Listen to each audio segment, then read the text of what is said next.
Bienvenidos a la semana 15 del ciclo 2017-2. Mi nombre es Elena González, soy psicóloga y me voy a encargar de acompañarlos en la resolución de la práctica de psicología. Ítem número 1. Si una mujer contrae rubiola durante los 3 primeros meses de embarazo, los efectos pueden abarcar desde la muerte del feto hasta el nacimiento de un niño con microcefalia, problemas cardíacos y sordera. Estas malformaciones corresponden al aspecto, si una mujer contrae rubiola en los primeros meses de embarazo, lo que va a suceder es que este virus va a afectar al niño. Sabemos que existen en esa etapa que se llama prenatal, que es la etapa del embarazo, 3 factores que influyen en el desarrollo del niño.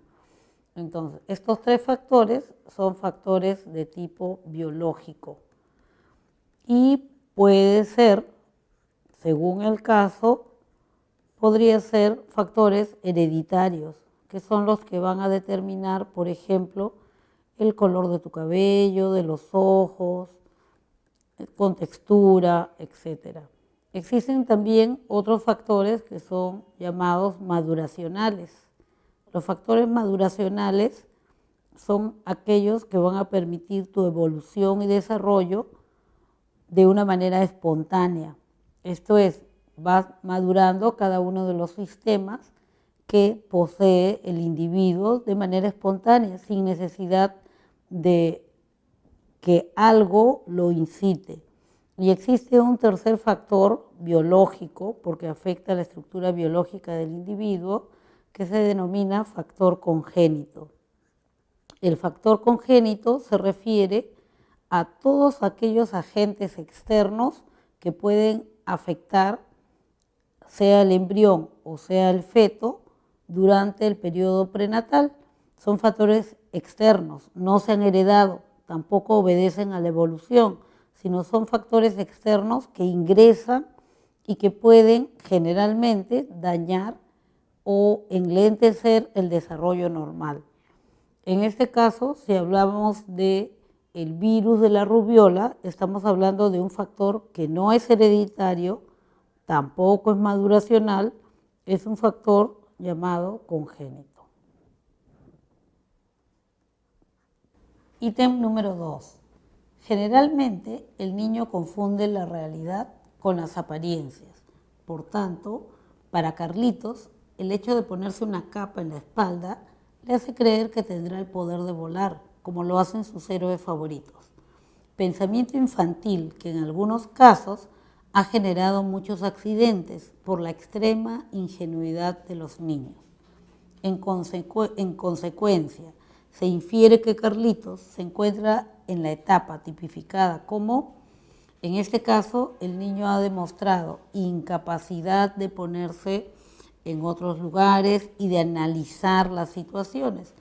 Este niño no analiza, solamente se guía por las apariencias. El superhéroe tiene capa y vuela, entonces él se pone la capa y asume que también va a volar. Esa falta de análisis se denomina sincretismo, ¿no? Y es propia de la etapa preoperacional. La respuesta correcta es la que está marcada con la letra A. Ítem número 3. Identifique la alternativa que mejor relaciona los casos de los enunciados con los conceptos del desarrollo cognitivo. Sabemos que los niños, o el ser humano en general, desarrolla en 3 aspectos fundamentalmente: en el aspecto biológico o físico, en el aspecto cognitivo o cognoscitivo y en el aspecto socioemocional o simplemente emocional. Vamos a ver cuáles son los principales cambios que se han ejemplificado allí. Proposición 1 dice: mamá, pese a que no te veo, sé que pronto volverás a estar junto a mí. Aquí nos está hablando de un niño que, por su nivel de desarrollo cognitivo, ya entendió que la mamá no desaparece, sino que existe aún cuando él no lo ve. y eso se denomina permanencia del objeto. Lo buscamos entre las alternativas y está aquí en la B. Quiere decir que la proposición 1, la relacionamos con la B. Segunda proposición, dice, creer que llegará visita cuando la mamá barre, porque antes así ocurrió. Esta proposición ejemplifica el hecho de que el niño ha relacionado dos situaciones porque generalmente se dan juntas y a eso se le denomina sincretismo infantil. Aclararé que sincretismo o el pensamiento sincrético, que es la característica, se refiere a lo contrario del pensamiento analítico. Esto es, en el pensamiento analítico yo lo que hago es profundizar mi investigación. En el pensamiento sincrético me guío solo por las apariencias. En este caso, el niño vio que su mamá barre, cada vez que viene visita, barre con mucho apremio la casa y entonces ahora ve que la mamá barre y seguramente le dice, va a venir visita. A eso se le llama sincretismo infantil. Quiere decir que este ejemplo se ha referido a la característica que está en la letra D. Vamos a la tercera proposición. Dice, Pedrito y sus 5 amiguitos prueban chocolate. A él le encantó y considera que a todos también. Nos está hablando de una característica referida a la imposibilidad de colocarse en el lugar de la otra persona y juzgar el mundo a partir de lo que él siente o experimenta. En este caso, Pedrito le encantó el chocolate, a Pedrito le encantó el chocolate y él considera que el resto también le sucede lo mismo. Esa característica se denomina pensamiento egocéntrico y está consignada en la letra A. Finalmente dice, pedir hallar dos números que con su suma en ambos sentidos resulte 8. Aquí estamos exigiéndole al pensamiento del niño que pueda regresar, dice, dos números que sumen en ambos sentidos, de ida y de vuelta. Está haciendo alusión a la característica que se llama reversibilidad. Y este pensamiento reversible es justamente a lo que nos estamos refiriendo. Y lo tenemos en la letra C. Entonces tenemos la siguiente combinación. 1B, 2D, 3A y 4C.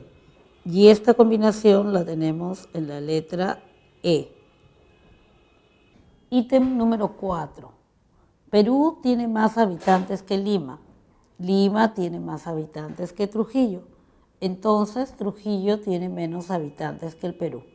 El razonamiento anterior supone el uso de la estructura intelectual denominada, bueno, estamos hablando aquí fundamentalmente de una comparación que he hecho de 3 elementos, ¿no? Entonces, Perú tiene más habitantes que Lima y Lima tiene más habitantes que Trujillo. Por lo tanto, dice, y está razonando, supone el uso, ¿no? Por lo tanto, Trujillo tiene menos habitantes que Perú. Exacto, es correcto el razonamiento, pero lo que hizo fue una comparación triple, ¿no? De ida y de vuelta. Y eso es una operación mental. ¿Qué supone o qué podemos deducir que ya tiene o ya posee esta persona que hace ese razonamiento? Entonces, lo que tiene es lo que acabamos de ver hace un momento, que es la reversibilidad. Razonó en un sentido y luego regresó al otro. Como se presenta esta característica en el periodo cognitivo denominado periodo operatorio, decimos que es la reversibilidad propia del periodo operatorio, reversibilidad operatoria es la respuesta correcta. Ítem número 5. Ahora que Rosita se encuentra en primaria, Se observa que siempre cumple cabalmente con las tareas que le deja el profesor en el colegio para sentirse competente. Competente, acuérdense, ser competente, ser idóneo, ser adecuado, ser bueno. Pero la mamá la obliga para que la ayude con las tareas de la casa. Sin embargo, ella rechaza eso. Por lo que la madre permanentemente le está recriminando el hecho de que no ayuda. Esta situación, que ella se rebele porque quiere cumplir y ser buena, esta situación nos lleva a inferir que A. Rosita obvia asumir el conflicto de laboriosidad versus inferioridad. B.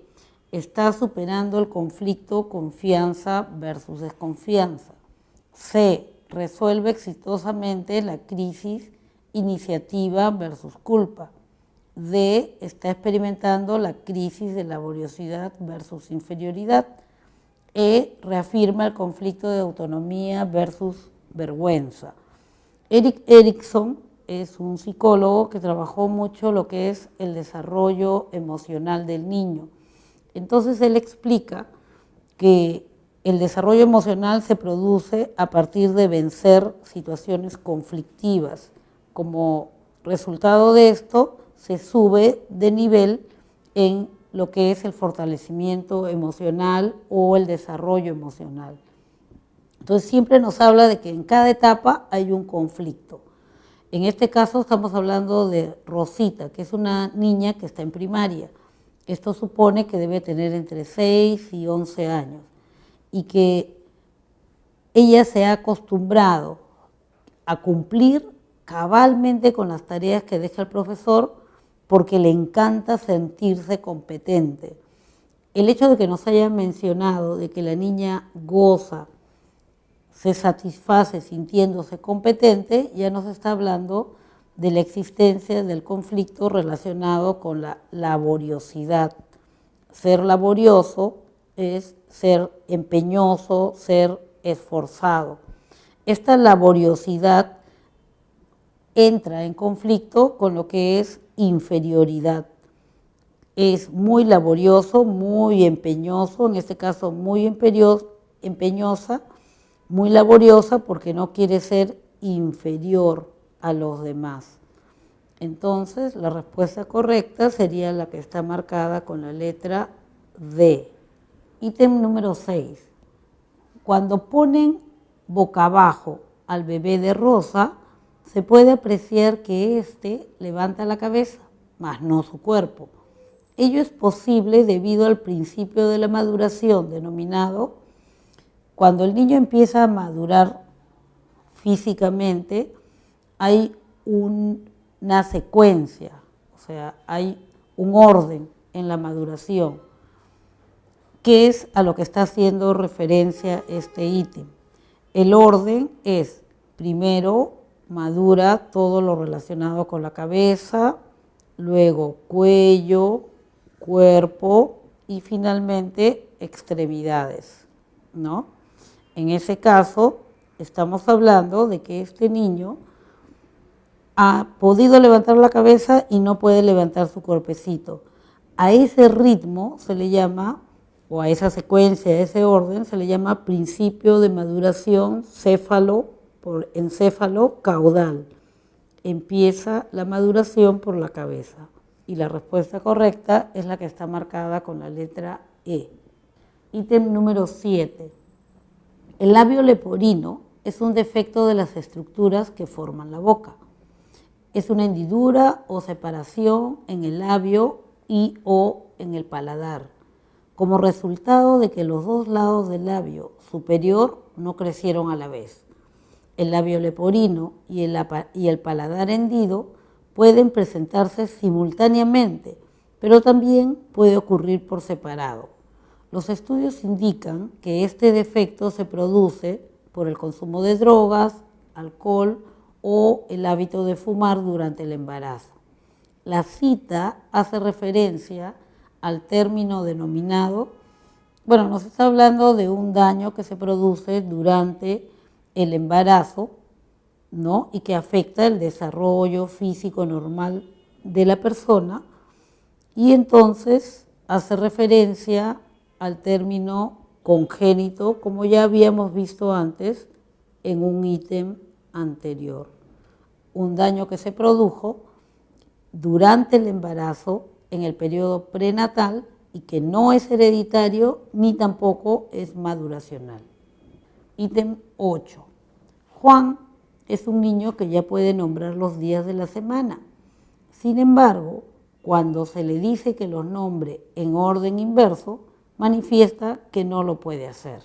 La etapa del desarrollo cognoscitivo en la cual se encontraría el niño sería, bien, Jean Piaget nos habla del desarrollo cognitivo y nos habla de una primera etapa, que es la etapa sensorio-motriz.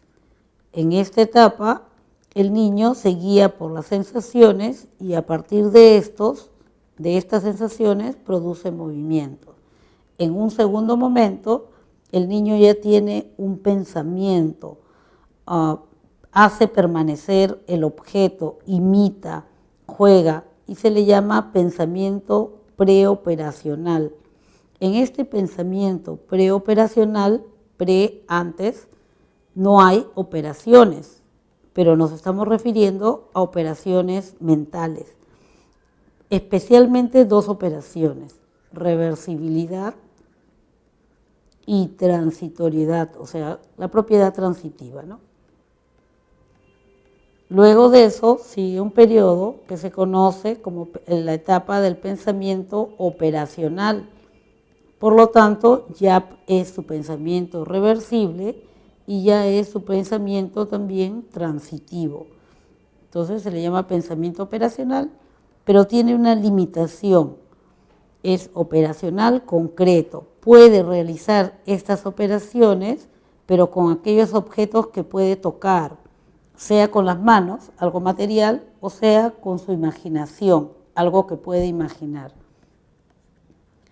Finalmente, existe el llamado pensamiento operacional abstracto. Y en este último caso, el sujeto, la persona, ya tiene una lógica abstracta, hipotética, de conclusiones. Entonces ya no necesita el objeto concreto, ni siquiera necesita imaginarlo, solamente razonarlo.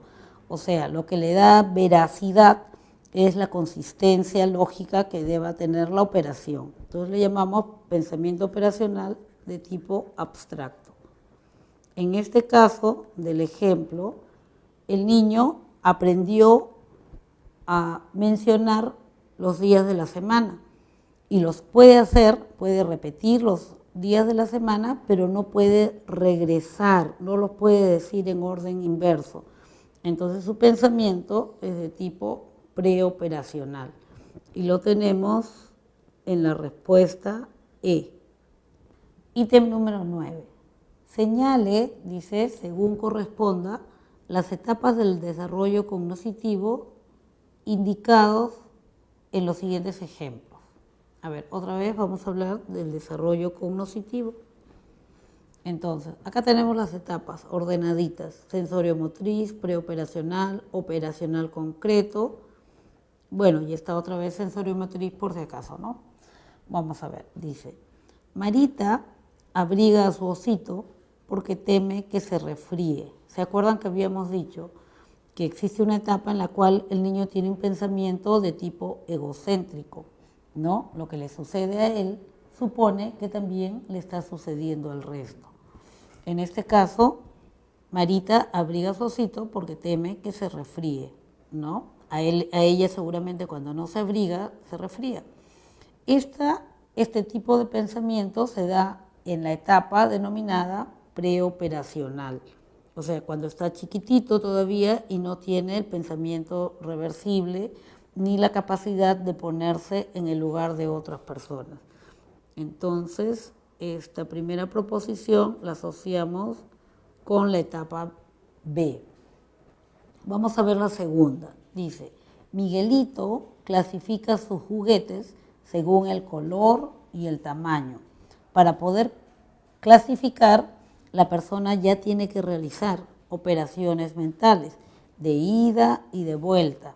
este es rojo, pero también pertenece a este grupo, ¿no? Dice, los clasifica por el color y el tamaño. Este es rojo y grande, va a un grupo, este es rojo y pequeño, va a otro grupo. Ya es un pensamiento de tipo operacional llamado operacional concreto. Está trabajando con sus bloques. Y aquí este segundo ejemplo corresponde a la etapa que está marcada con la letra C. Vamos a la tercera proposición. Cuando a Juanito le esconden la pelota, se pone a llorar. Ya sabe que existe a pesar de que no la ve. A eso se llama permanencia del objeto y la permanencia del objeto aparece en el periodo sensorio-motriz. Entonces, este corresponde al periodo marcado con la A. Cuarta proposición, Anita, al ver a su mamá maquillándose, espera que se vaya y hace exactamente lo mismo. En realidad, inclusive podría ser que ni siquiera espera que se vaya, sino simplemente hace lo mismo. Está imitando y la imitación es una de las actividades que se producen también en la primera etapa del desarrollo cognoscitivo, que estaría más vinculada a lo que es la etapa del desarrollo sensorio-motriz y lo marcamos con la letra D.